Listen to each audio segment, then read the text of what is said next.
Mantan Kepala Bidang Peternakan Maros, Musyawar Ahmad, resmi ditahan oleh Kejaksaan Negeri Kejari, Maros. Musyawar ditahan atas kasus tipikor program percepatan peningkatan populasi melalui gertak berahi dan optimalisasi inseminasi buatan, BIP. Kasih Pidana Khusus, Pitsus, Iqbal Ilyas mengatakan, kasus tersebut merupakan program anggaran tahun 2015 lalu. Selain Musyawar, Kejari juga menetapkan 2 terdakwa lainnya, yakni Hasbullah dan Akbar.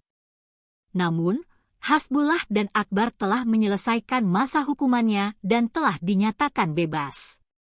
Sementara Musyawar melakukan kasasi putusan pengadilan selama 1 tahun penjara.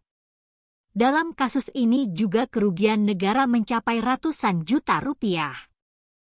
Putusan sebelumnya 1 tahun, ini malah diperberat dengan ditambah 6 bulan. Untuk kerugian negara sebesar 281 juta rupiah, ujarnya. Ia mengatakan, terdakwa telah melakukan pembayaran pidana denda sebesar 100 juta rupiah. Kemudian kita putus juga pidana denda 100 juta rupiah atau subsidi kurangan 3 bulan penjara.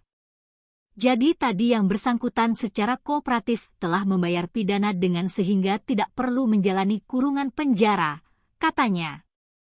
Ilyas juga menjelaskan, duduk kasus perkara ini merupakan penyalahgunaan anggaran BIP pada Dinas Perikanan, Kelautan dan Peternakan Kabupaten Maros yang dimana terdakwa Musyawar mempunyai tugas dan tanggung jawab untuk melakukan verifikasi mengenai keabsahan dan kebenaran data.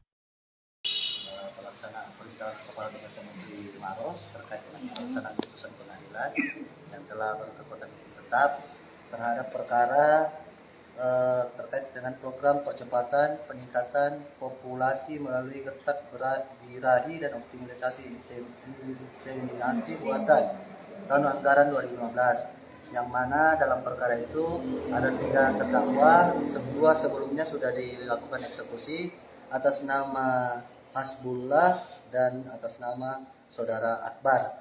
Yang terakhir ini adalah Musyawar, yang bersangkutan merupakan sekretaris koordinator terkait dengan program tersebut, dieksekusi berdasarkan putusan Mahkamah Agung.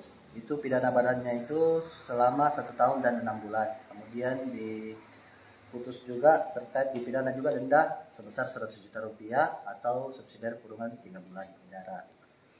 Nah, itu. Jadi tadi yang bersangkutan secara kooperatif dalam membayar pidana denda sehingga yang bersangkutan tidak perlu untuk menjalani subsidi hukuman kurungan penjara. Katanya dia kasasi. Itu sebelumnya Ya. Berapa hukumannya? Ya. Berapa putus sebelumnya? Karena kan katanya kasasi. Kalau putusan sebelumnya itu 1 tahun, ini malah diperberat dengan tambah 6 bulan. Itu berapa kerugian negara sebelumnya? Kerugian negara itu sekitar sebesar 281 juta. Sudah ada pengembalian? Pengembalian tadi. Pengalian sudah dikembalikan. Berarti tadi itu khusus denda saja ya? Ya, untuk pembayaran denda tadi. Terkait update Siskedes, Pak. Oh, Siskedes. Ada beberapa pemanggilan lagi. Jadi untuk Siskedes sudah 5 kali tahap persidangan. Kita sudah memeriksa sekitar kurang lebih 30-an orang saksi dari pihak desa dan perangkat desa. Nah, selanjutnya tahapannya besok itu masih tahapan pemeriksaan saksi. Ada kemungkinan penambahan tersangka atau bagaimana? Terkait dengan penambahan tersangka itu kewenangan penyidik. Ya, kita hanya menyidangkan apa yang sudah diserahkan dan apa yang sudah kita nyatakan P21, kita sudah limpahkan. Kita ikuti persidangannya, fakta-fakta persidangannya. Nanti ke depannya kalau misalkan ditemukan fakta baru yang kemudian merujuk ke keterlibatan seseorang, nanti kita minta ke penyidik untuk melakukan pendalaman. Itu Siskedes berapa dirugikan negara? Kurang lebih 400 juta.